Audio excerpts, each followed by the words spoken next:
Bonjour tout le monde, bienvenue à mon podcast Elle brille. Mon nom est Geneviève Tardif. Aujourd'hui, je reçois la championne des super mi-moyens de l'IBF, la boxeuse Marie-Ève Dicker, qui affrontera la redoutable Claressa Shields à Flint au Michigan le 5 mars prochain. L'une des pionnières de la boxe est une grande fonceuse et veut sans cesse repousser ses limites. Elle a dû faire preuve toutefois de beaucoup de résilience et de patience puisque son combat a été plusieurs fois reporté et même qu'elle a douté si elle allait un jour retourner dans le ring. Mais l'éternelle positive Marie-Ève n'a jamais lâché. Salut Marie-Ève! Allô Jen, ça va bien? Très bien. Toi, comment ça se passe? Écoute, ça va super bien depuis qu'on a du concret par rapport à ce combat-là. Là. Comme tu le disais d'entrée du jeu, on s'est posé la question si ce combat-là allait finalement avoir lieu parce que ça fait plus d'1 an qu'on attend ça. Ouais.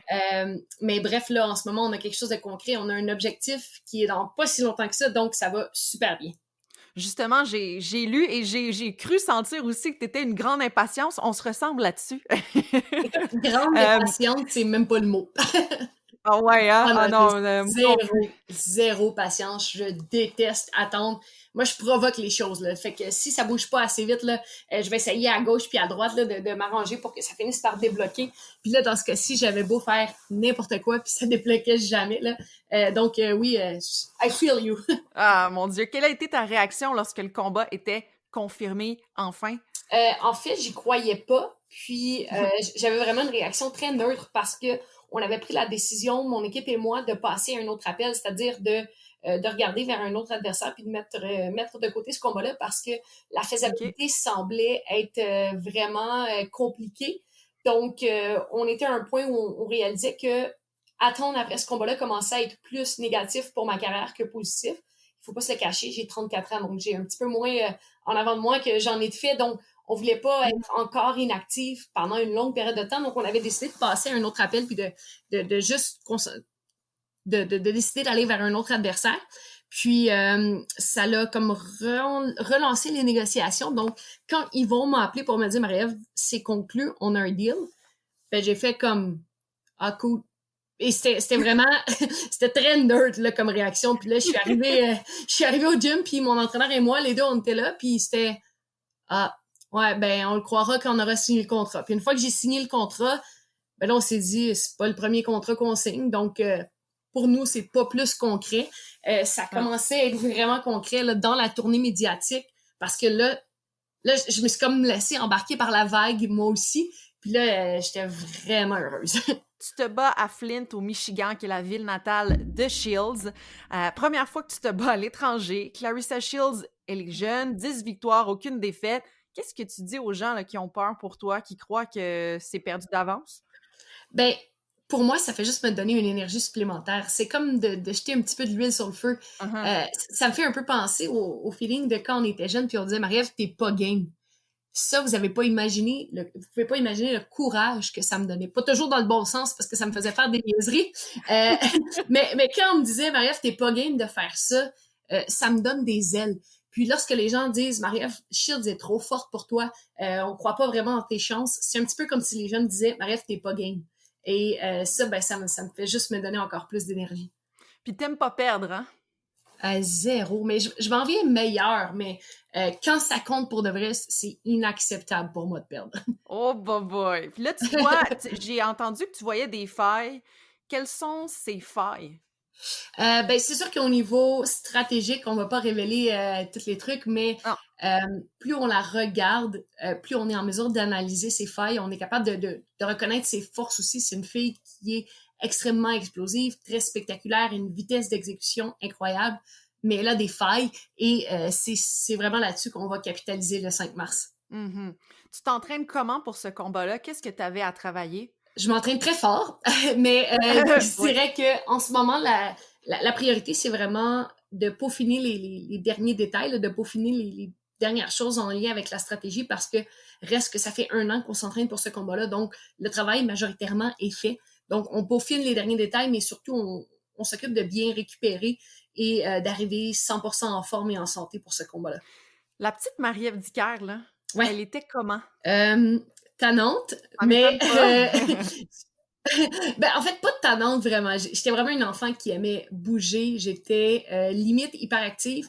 Moi, je pense, puis je le dis toujours, que le sport m'a permis de réussir dans la vie parce que je faisais tellement de sport, je bougeais tellement, je réussissais à canaliser mon énergie. Puis, quand c'était le temps de m'asseoir puis de me concentrer à l'école, j'avais pas de problème à le faire parce que j'avais tellement bougé dans la journée.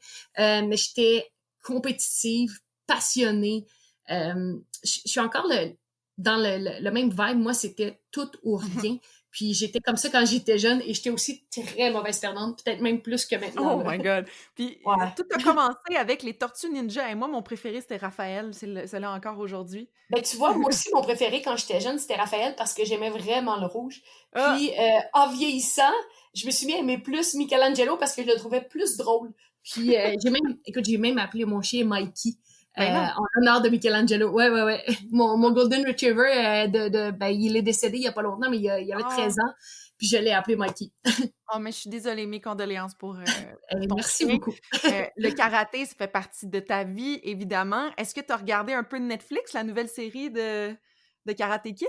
Hey, tellement. Dans le fond, moi, j'ai grandi un petit peu avec le Karate Kid 4 avec Julie Sand quand c'était une fille qui était là-dedans. Puis je trouvais ça vraiment cool parce que il y en avait pas vraiment de films de combat où on mettait une fille de l'avant.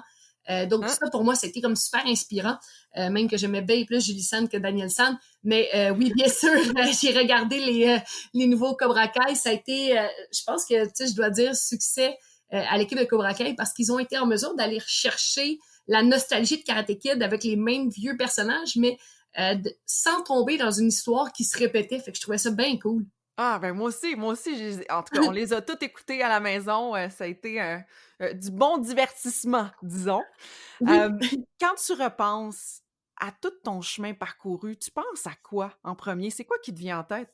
Euh, je l'ai fait. Je pense que quand je regarde tout le chemin que j'ai parcouru, puis d'où est-ce que je suis partie jeune, puis j'avais tellement de rêves, tellement d'ambition, puis à un moment donné, tu viens dans la vie que t'accomplis les choses, c'est une après l'autre, puis tu comprends pas nécessairement où est-ce que ça va te mener, mais tu le fais et c'est tout. Puis quand tu prends un pas de recul, puis tu regardes tout ce qui a été accompli, tu fais comme, hey, j'ai réussi à le faire. Je l'ai fait. Tu sais, des fois, je disais, moi, je vais être championne du monde, mais est-ce que je le croyais vraiment? Oui, au fond de moi, mais en même temps, il reste qu'il y a tellement de chemin à parcourir pour le faire que tu dis, oui, oui, je vais le faire. Puis, il y a toujours un petit brin là, d'illusion là-dedans où tu te dis, je vais-tu vraiment le faire? Mais quand je regarde ça, ça a été vraiment un chemin qui a été parsemé d'embûches, d'obstacles, des fois de déceptions, mais tellement de moments positifs, tellement d'apprentissage. Puis je suis vraiment fière de tout le chemin qui a été parcouru. Tu parles d'embûches, tu parles d'obstacles. Ça a été quoi tes plus gros obstacles? Je dirais que le plus gros obstacle que j'ai eu, ça a été la grosse commotion que j'ai fait en 2015. Donc, j'ai fait une commotion Mhm. cérébrale en entraînement. Puis, dû à ça, j'ai manqué les sélections pour les Jeux olympiques. On va rappeler aux gens que moi, j'ai commencé à boxer juste pour aller aux Jeux olympiques parce que le karaté, c'était pas une discipline olympique. Donc, j'ai vécu la commotion cérébrale 2015 à un an des Jeux olympiques, là où il y avait tout le processus de qualification. J'ai été tenue à l'écart du ring pendant un an de temps. Donc, manquer ce cycle olympique-là. Et j'ai dû me questionner, est-ce que je fais un autre 4 ans chez les amateurs ou ben, je tourne la page et je me concentre sur mon autre objectif qui était de devenir championne du monde en boxe professionnelle. C'est ce que j'ai fait. Ça n'a pas été facile, mais je pense qu'aujourd'hui, c'est cet obstacle-là qui a fait l'athlète que je suis aujourd'hui, la personne plus mature, plus posée que je suis aujourd'hui, parce que à cet âge-là, il n'y avait pas grand-chose à mon épreuve. Absolument. Puis tu parles des Jeux olympiques. C'est quoi ton plus beau souvenir des Jeux? Moi, je dois dire que c'est quand j'étais en maternelle. Hein? Écoute, c'était en 1992 à l'île-à-mer. Puis, moi, je suivais les Jeux olympiques avec assiduité. Vous avez pas idée. Ben non. J'arrivais à ma maîtresse d'école, là, puis c'était Madame Ginette. Puis là, j'étais Madame Ginette, savez-vous, aujourd'hui, le Canada a remporté tant de médailles, tout ça. Puis je regardais les statistiques et tout. Là, je savais même pas lire, là. Ben, je comprenais les médailles. Puis c'est vraiment là où je suis devenue comme curieuse de ça, puis j'ai voulu devenir un athlète, c'est avec ces Jeux olympiques-là. Ben non, c'est donc bien le fun comme histoire. Ben, c'est quand même cool hein, quand on regarde ça, mais puis je sais pas si Madame Ginette se rappelle encore de moi, là, mais bref, j'étais peut-être un sacré phénomène quand j'étais jeune. Moi, j'écoutais les nouvelles, puis je racontais les nouvelles à mon prof le lendemain matin, là. OK, OK. Ouais, non, non, non, je t'imagine, là, tu Ouais. quelque chose. C'était qui tes idoles quand tu étais jeune? Quand j'étais jeune, c'était Patrick Roy puis Manon Rhéaume. OK. Patrick Roy parce que c'était un gagnant. Patrick Roy, il voulait gagner à tout prix. Puis pour moi, je regardais, j'étais une fan de hockey, donc le Canadien de Montréal, écoute, j'ai grandi avec le Canadien de Montréal. Puis Manon Rhéaume parce que c'était la première femme, mais en fait la seule, à jouer une partie avec les hommes. Mmh. Et ça, pour une petite fille qui rêve de devenir athlète professionnelle, c'est comme de dire, regarde, c'est possible. Donc, Ah. ça a été vraiment là, mes deux idoles de jeunesse. Comment toi, tu penses que tu as réussi à faire ta place dans le monde de la boxe qui est très masculin, là? Ouais, ben, en fait, je pense que j'ai réussi à faire ma place en restant moi-même. Puis ça, pour moi, des fois, les gens disent: «Ah, Maëlle, ça doit être lourd, toutes les entrevues, tout, tu sais, tout ce que tu as à faire.» Puis pour moi, c'est pas tant lourd parce que what you see is what you get. Là. Je suis Mmh. pareil à la maison quand je parle à mon copain que quand je vais parler à un journaliste. Donc, pour moi, c'est juste de continuer d'être moi-même. Puis peut-être que la boxe avait besoin d'un vent de changement, de changer un petit peu les stéréotypes Ouais. des gars qui sont plus ou moins articulés ou qui vont être timides devant des caméras, qui seront pas en mesure vraiment de bien élaborer sur ce qui est leur sport. Puis moi, j'offrais quelque chose de différent. Je pense que c'est un petit peu comme ça que j'ai fait mon chemin. Puis dans mes combats, je pense que c'est mon style de boxe. Euh, les gens ont apprécié puis ils sont embarqués dans cette grande aventure-là. Vraiment. Ben, en tout cas, moi, j'embarque, puis j'aime ça. À chaque fois qu'on se parle, tu tellement inspirante, tellement rayonnante, en tout cas, moi, je trouve ça cool. Tu te bats, justement, la journée de la femme. Ouais. Qu'est-ce que ça veut dire pour toi de te battre le 5 mars? En fait, tu vois, pour moi, la journée m'importe peu. Ces genres de journées-là, je trouve ça bien parce que il faut le souligner le travail qui a été fait. Mmh. Tu sais, juste ici au Québec, ça a pris en 2020 avant d'avoir une femme championne du monde en boxe professionnelle. Donc, on a fait du chemin. Mais pour moi, quand on parle d'égalité, c'est pas nécessairement une journée, mais c'est vraiment des batailles à tous les jours, au quotidien. Donc, c'est symbolique, mais ça n'a pas tant d'importance. C'est vraiment plus ce qui est fait à tous les jours. Quand je regarde là, des femmes devenir arbitres dans la LFN, dans la NFL, des femmes occuper des postes de hauts dirigeants dans la LNH. Donc ça, moi, Mmh. c'est encore plus significatif que la Journée internationale de la femme. Je vais te lire ce que Clarissa Shields a donné comme réponse dans une entrevue d'ESPN, OK? Puis tu me Ouais. diras ce que tu en penses. C'est par rapport à la même chose. Elle dit Women's boxing is a hot commodity. Don't let no other network tell you that it's not. Women's boxing is in, just like women's MMA. So I'm super excited to be having my first pay-per-view card that they all get behind me and get behind the women's athlete movement and just join us because not only we are yelling equal pay, equal opportunity, equal TV time, we're also working just as hard. We're equally working. C'est quand même cool, là. Ben, oui, ben c'est tout à fait ma position, là. Le temps de couverture médiatique au sport féminin est nettement inférieur à celui des hommes.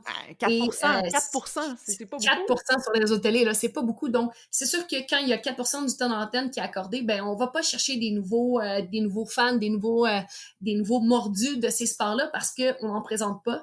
Donc, les gens s'y intéressent pas, on n'en présente pas. Donc, on est un petit peu dans un cercle vicieux. Donc, d'avoir cette couverture médiatique-là, c'est une façon de montrer à tout le monde que on est capable de le faire. Puis, je pense que c'est avec des couvertures médiatiques comme ça qu'on va arriver un jour peut-être à une équité salariale, mais du moins que les femmes soient en mesure de gagner leur vie de leur sport parce que il faut pas se le cacher dans combien de cas les athlètes féminines doivent avoir un travail en dehors de leur sport. C'est incroyable. Puis, on peut pas se consacrer uniquement à nos performances, qu'on doit travailler à part de ça. Donc, automatiquement, la qualité du spectacle qui est offert aux partisans, ben, elle est diminuée. Mm. Donc, le moment où on donne cette opportunité-là de se consacrer 100%, c'est le moment où tout va changer. Puis, comme Clarissa le disait, on travaille aussi fort, sinon plus fort que les hommes. Donc, on mérite cette exposure-là. Et oui, ce serait un moment mémorable pour ce combat-là. Ah, vraiment, vraiment. T'es une fille qui est hyper familiale. On le voit sur les réseaux sociaux. Tu mets beaucoup de selfies avec ta maman. Comment elles réagissent quand tu t'en vas dans un combat? C'est-tu stressant? Est-ce qu'elles s'habituent avec le temps? Non, puis je dirais que c'est de pire en pire parce que les combats gagnent en importance. Elle en entend encore plus parler, donc ça accentue son stress parce que on se la cachera pas, la semaine dernière, là, j'étais dans tous les médias, elle a suivi toutes les entrevues parce que ma mère, c'est ma fan numéro 1. Et elle peut pas oublier là, que ça arrive. Puis comme on en parle partout, c'est gros, elle réalise l'importance. Elle est incapable de regarder mes combats. Donc, à tous les combats, non, elle est incapable. À tous les combats, elle est présente. Quand je marche vers le ring, juste avant de tourner le dernier coin, elle tape sur mon gant, je lui fais un clin d'œil, puis elle s'en va dans les toilettes. C'est son rituel de chaque combat. Wow! OK. Ouais, exactement. J'en reviens pas, je sais pas quoi dire. Est-ce que elle va être là avec toi à Flint, puis on s'attend que ça va être ça, là, son rituel encore? Non, elle sera pas là à Flint parce que probablement que le combat va avoir lieu à huis clos, donc je vais voyager seulement qu'avec Stéphane, mon entraîneur, et Samuel, mon autre entraîneur. Mais ce qu'elle m'a dit, en fait, elle m'a dit, je vais louer le combat parce que je veux voir le moment où tu es dans le vestiaire, je veux te voir marcher sur le ring. Puis elle dit, je vais aller attendre dans les toilettes après. On dirait que ma mère est vraiment superstitieuse, fait que comme elle fait ça à chaque combat, c'est la superstition. Elle voudrait surtout pas me porter malchance, fait qu'elle va le faire pour être sûre qu'elle soit pas responsable s'il arrive quelque chose. Oh, maman! C'est quoi le nom de ta maman? Elle s'appelle Pierrette. Oh, Pierrette! Pierrette! Oh, je l'aime, Pierrette! Mon Dieu! Oui. Oh, Moi aussi, je l'aime beaucoup. C'est quoi ton plus grand rêve, Marie-Ève? En fait, je sais pas, je dirais que je vis le rêve en ce moment. Pour moi qui ai travaillé vraiment fort toute ma vie, comme beaucoup d'athlètes, j'avais un autre emploi en parallèle. Et de dire à chaque matin que je me lève et que je vis de mon sport, je vis de ma passion, j'ai la chance d'inspirer les gens, j'ai la chance d'avancer dans la cause de la femme, de dire aux jeunes, « Hey, regardez, là, c'est possible, croyez en vous, allez au bout de vos rêves. » Donc, pour moi, c'est ça le rêve, puis j'ai l'impression que je vis un rêve. Et tu pourrais obtenir tous les titres WBO, WBC, WBA, poids super, mi-moyen. Si tu l'emportes contre Claressa Shields, ça serait aussi un très grand rêve, là. Oui, ben en fait, c'est un beau rêve, c'est un bel accomplissement, mais pour moi, la boxe, c'est au-delà d'un sport. Pour moi, la boxe, c'est une tribune. Puis, ce que j'accomplis dans la boxe, moi, j'ai vraiment envie d'accomplir l'impossible pour inspirer les gens à croire en eux puis aller au bout de leurs rêves. Puis ça passe par gagner mes combats puis mettre la main sur ces 3 autres ceintures-là. Hey, Marie-Ève, moi, en tout cas, tu m'inspires beaucoup.